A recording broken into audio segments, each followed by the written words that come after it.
یہ بر صغیر کے پہلے ایسے مسلمان بادشاہ تھے جنہوں نے دہلی میں اسلامی حکومت کی بنیاد رکھی جو دہلی سلطنت کے نام سے مشہور ہوئی۔ نومبر 1210 عیسوی میں لاہور کے قریب پولو کھیلتے وقت قطب الدین ایبک گھوڑے سے گر کر انتقال کر گئے۔ قطب الدین ایبک ہی نے قطب مینار اور قوت اسلام مسجد کی تعمیر کا کام شروع کیا تھا۔ شمس الدین التمش جو قطب الدین ایبک کے غلام تھے اور ایک صوبے کے گورنر بھی رہ چکے تھے، 1211 عیسوی میں قطب الدین ایبک کے انتقال کے بعد ان کے نااہل بیٹے آرام شاہ کو تخت سے اتار کر خود بادشاہ بن بیٹھا۔ التمش نے قطب مینار اور قوت اسلام مسجد کو مکمل کروایا جنہیں قطب الدین ایبک اپنی زندگی میں نامکمل چھوڑ گیا تھا۔ شمس الدین کے 8 بیٹے تھے لیکن سب کے سب نااہل تھے، اس لیے انہوں نے اپنی بیٹی رضیہ سلطانہ کو اپنا جانشین مقرر فرمایا۔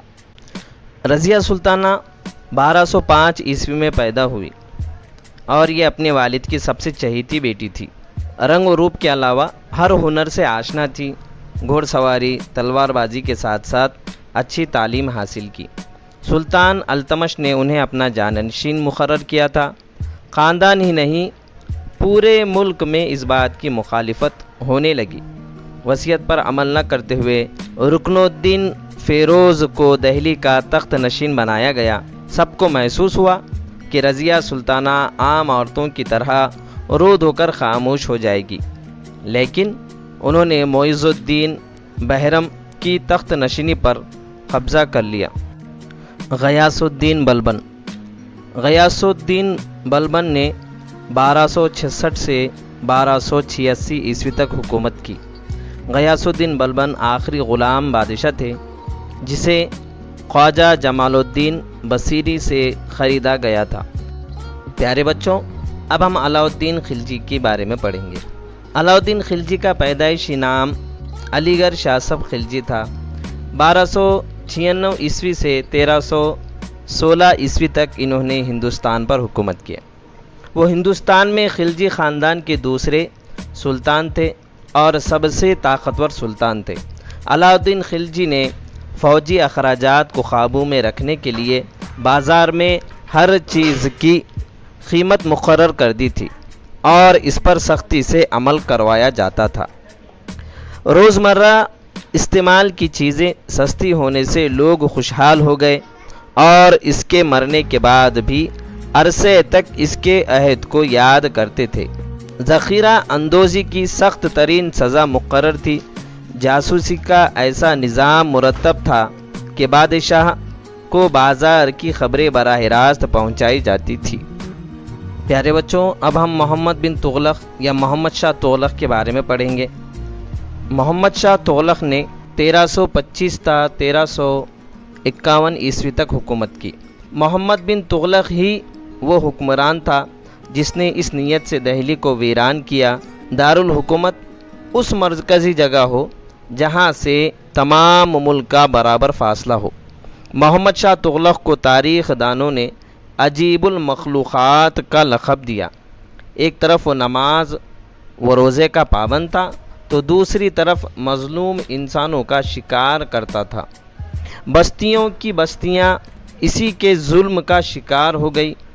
لوگ شہر چھوڑ کر جنگلات میں چھپ کر رہائش اختیار کرنے لگے۔ پیارے بچوں، اب ہم فیروز شاہ تغلق کے بارے میں پڑھیں گے۔ 1309 عیسوی میں فیروز شاہ تغلق پیدا ہوئے۔ 20 ستمبر 1388 کو ان کا انتقال ہوا۔ سلطنت دہلی کے تغلق خاندان کے تیسرے حکمراں تھے جنہوں نے 1351 سے 1388 عیسوی تک حکومت کی۔ فیروز شاہ سپہ سالار رجب کے بیٹے تھے اور سلطان غیاث الدین تغلق شاہ کے چھوٹے بھائی تھے۔ فیروز شاہ کی تعلیم اس کے چچا زاد بھائی محمد بن تغلق نے اپنے زیر اثر دلائی اور اعلیٰ عہدوں پر سرفراز کیا۔ فیروز شاہ تغلق کے بعد کئی سلطانوں نے دہلی پر حکومت کی، لیکن سب سے آخر میں 1517 سے 1526 تک ابراہیم لودھی کی حکومت تھی۔ ابراہیم لودھی سکندر لودھی کے بڑے بیٹے اور لودھی خاندان کے آخری بادشاہ بنے۔ باپ دادا کے برعکس مزاج میں چڑچڑاپن اور غصیلا تھا، اپنے ہی امراء پر شک کرتا تھا، کئی عہدیداروں کو شک کی بنیاد پر قید کر کے ختم کر دیا۔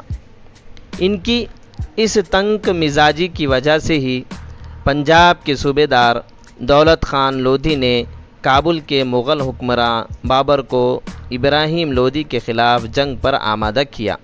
بابر ہی نے ابراہیم لودھی کو پانی پت کی پہلی لڑائی میں شکست دی۔ اس طرح 1526 عیسوی میں مغلیہ سلطنت کا آغاز ہوا۔ دہلی کے سلطان محمد تغلق کے دور حکومت میں دہلی کے مرکزی اقتدار کے خلاف جنوب میں بغاوت بلند ہوئی، جس کی بنا پر وجے نگر اور بہمنی کی دو طاقتور حکومتوں کو عروج حاصل ہوا۔ جنوبی ہند کے دو بھائی ہری ہر اور بکا دہلی کے سلطان کے دربار میں سردار تھے۔ انہوں نے محمد تغلق کے دور میں جنوب میں سیاسی بدنظمی اور کمزوری کا فائدہ اٹھاتے ہوئے 1336 عیسوی میں وجے نگر کی حکومت قائم کی۔ موجودہ کرناٹک کا شہر ہمپی وجے نگر حکومت کی راجدھانی تھا۔ ہری ہر وجے نگر کے پہلے راجا تھے۔ ہری ہر کے انتقال کے بعد اس کے بھائی بکا راجا بنے۔ بکا نے رامیشور تک کا علاقہ اپنے زیر اقتدار کیا۔ کرشن دیو رائے 1509 عیسوی میں وجے نگر کے تخت پر بیٹھے۔ انہوں نے وجے واڑہ اور راج مہندری کے علاقے جیت کر اپنی حکومت میں شامل کیے۔ بہمنی سلطان محمود شاہ کی قیادت میں یکجا ہونے والی سلطانی فوج کو انہوں نے شکست دی۔ کرشن دیو رائے کے دور حکومت میں وجے نگر کی حکومت مشرق میں کٹک سے لے کر مغرب میں گوا تک اور شمال میں رائچور دو آبا سے لے کر جنوب میں بحر ہند تک پھیلی ہوئی تھی۔ کرشن دیو رائے کا انتقال 1530 عیسوی میں ہوا۔ کرشن دیو رائے عالم تھے۔ انہوں نے تیلگو زبان میں سیاسی موضوع پر آمکت مالیہ دا نامی کتاب لکھی۔ ان کے دور حکومت میں وجے نگر میں 1000 رام مندر اور وٹھل مندر تعمیر کیے۔ کرشن دیو رائے کے انتقال کے بعد وجے نگر کی حکومت زوال پذیر ہو گئی۔ موجودہ ریاست کرناٹک کے تالی کوٹ میں ایک طرف عادل شاہی، نظام شاہی، قطب شاہی، برید شاہی اور دوسری طرف وجے نگر کے راجا رام رائے کے درمیان 1565 عیسوی میں لڑائی ہوئی۔ اس لڑائی میں راجا رام کو شکست ہوئی۔ اسی کے ساتھ وجے نگر کی حکومت کا خاتمہ ہو گیا۔ پیارے بچوں، اب ہم بہمنی سلطنت کے بارے میں پڑھیں گے۔ محمد تغلق کی بالادستی کو ختم کرنے کے لیے جنوبی بھارت کے سرداروں نے بغاوت کی۔ ان سرداروں کے قائد حسن گنگو نے دہلی کی شاہی فوج کو شکست دی۔ 1347 عیسوی میں نئی حکومت وجود میں آئی۔ اس نئی حکومت کو بہمنی سلطنت کہا جاتا ہے۔ حسن گنگو اس بہمنی سلطنت کے پہلے سلطان تھے۔ انہوں نے کرناٹک کے گلبرگہ کو اپنی راجدھانی بنایا۔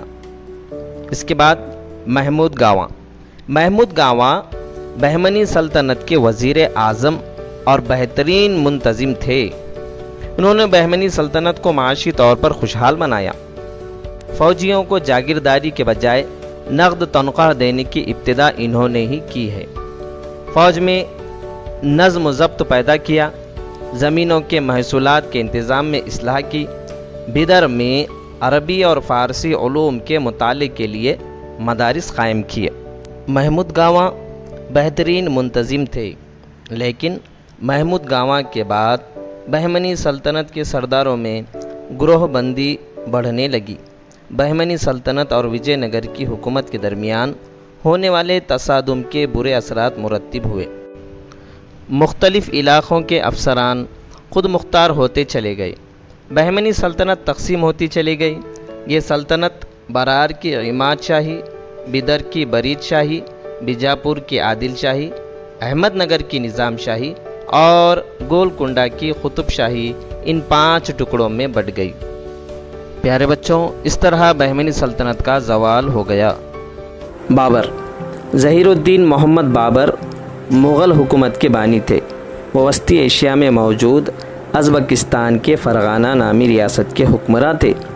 بھارت کی بے پناہ دولت کے بارے میں انہوں نے سن رکھا تھا، اس لیے انہوں نے بھارت پر حملے کا منصوبہ بنایا۔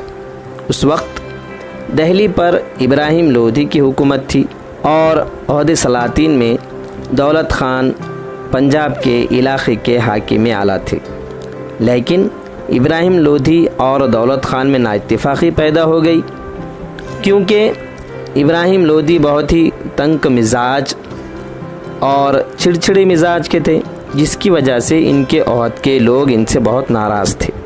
اس موقع کا بابر نے بھرپور فائدہ اٹھایا اور دولت خان کی دعوت پر بابر ہندوستان پر حملہ کرنے کے لیے آ گئے۔ بابر کا مقابلہ کرنے کے لیے ابراہیم لودھی اپنے لشکر کے ساتھ نکلے۔ 21 اپریل 1526 عیسوی کو دونوں کے درمیان پانی پت کے مقام پر جنگ ہوئی۔ اس جنگ میں بابر نے بھارت میں سب سے پہلے توپ خانے کا موثر استعمال کیا۔ انہوں نے ابراہیم لودھی کی فوج کو شکست دی۔ اسی کو پانی پت کی پہلی لڑائی کہا جاتا ہے۔ بابر کو ہندوستان پر حملہ کرنے کی دعوت صرف دولت خان نے ہی نہیں دی، بلکہ میواڑ کے رانا سانگا نے بھی بابر کو ہندوستان پر حملہ کرنے کی ترغیب دی تھی، لیکن رانا سانگا کو یہ بات ہرگز پسند نہ تھی کہ بابر ہندوستان پر قبضہ کرے۔ چنانچہ جب بابر ابراہیم لودھی کو شکست دے کر شمالی ہند کا بادشاہ بن گیا تو اس نے مقابلے کی ٹھانی اور 1527 میں کھانوا کے مقام پر مقابلہ ہوا۔ اس لڑائی میں میواڑ کے رانا سانگا نے تمام راجپوتوں کو متحد کیا۔ بابر اور رانا سانگا کے درمیان کھانوا کے مقام پر لڑائی ہوئی۔ اس لڑائی میں بابر کے توپ خانے اور ان کی محفوظ فوج نے متاثر کن کارنامہ انجام دیا۔ رانا سانگا کی فوج کو شکست ہوئی۔ اس جنگ میں رانا سانگا یا رانا سنگرام سنگھ کے جسم پر تلوار اور نیزوں کے 80 سے زیادہ زخم تھے۔ ان زخموں کی وہ تاب نہ لا سکا اور 2 سال بعد اس کا انتقال ہو گیا۔ دوسری طرف بابر کی حکومت کابل سے بنگال تک اور ہمالیہ سے گوالیار تک پھیل چکی تھی۔ 26 دسمبر 1530 کو آگرہ میں بابر کا انتقال ہوا اور حسب وصیت کابل میں دفن کیا گیا۔ پیارے بچوں، بابر کے بعد ہمایوں 1530 سے 1539 عیسوی اور 1555 سے 1556 عیسوی تک تخت نشین رہے۔ ہمایوں کے بعد جلال الدین محمد اکبر 1556 عیسوی میں تخت نشین ہوئے۔ اکبر مغل خاندان کے سب سے زیادہ قابل اور باصلاحیت بادشاہ تھے۔ اکبر نے پورے بھارت کو ایک ہی عملداری کے تحت لانے کی کوشش کی۔ اس وقت ان کی مخالفت کی گئی۔ رانا پرتاپ، چاند بی بی، رانی درگاوتی وغیرہ نے اکبر کے خلاف جو لڑائیاں چھیڑیں وہ قابل ذکر ہیں۔ آہوموں کی لڑائی 13ویں صدی عیسوی میں شان نامی فرقے کے لوگ برہم پتر ندی کی وادی میں رہائش پذیر ہوئے۔ یہاں انہوں نے اپنے اقتدار قائم کیا۔ مقامی لوگ انہیں آہوم کہتے تھے۔ اورنگزیب رحمۃ اللہ علیہ کے دور حکومت میں آہوم طویل عرصے تک مغلیہ حکومت سے برسر پیکار رہے۔ مغلوں نے آہوموں کے علاقوں پر حملے کیے۔